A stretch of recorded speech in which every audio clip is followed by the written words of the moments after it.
जलंधर का सच सामने आते ही आर्यवर्धन का गुस्सा 7वें आसमान पर पहुंच गया है।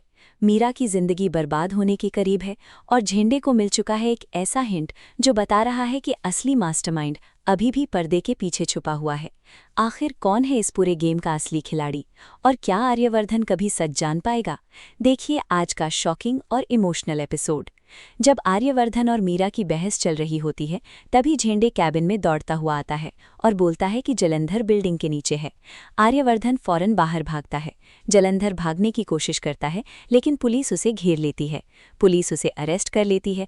जलंधर चीख कर बोलता है कि मीरा भी उसके प्लान में शामिल थी और सारी प्लानिंग उसने की थी।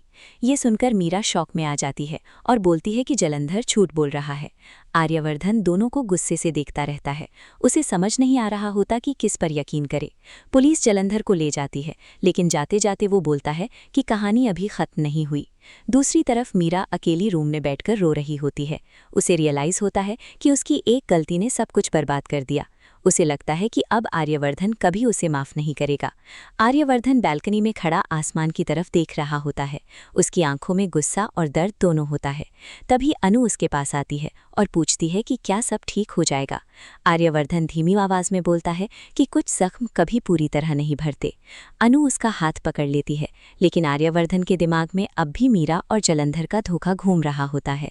रात को आर्यवर्धन दोबारा उस बंद कमरे में जाता है जहां राजनंदिनी की तस्वीर लगी होती है। वो तस्वीर को देखकर सोचता है कि उसकी जिंदगी में हर बार कोई ना कोई राज सब कुछ बर्बाद कर देता है। तभी हवा से कमरे का दरवाज़ा जोर से बंद हो जाता है और आर्यवर्धन एकदम से पलट कर देखता है। उसे लगता है जैसे कोई उसे देख रहा हो। दूसरी तरफ झेंडे को एक अनोनिमस मैसेज मिलता है जिसमें लिखा होता है कि असली गेम अब शुरू हुआ है।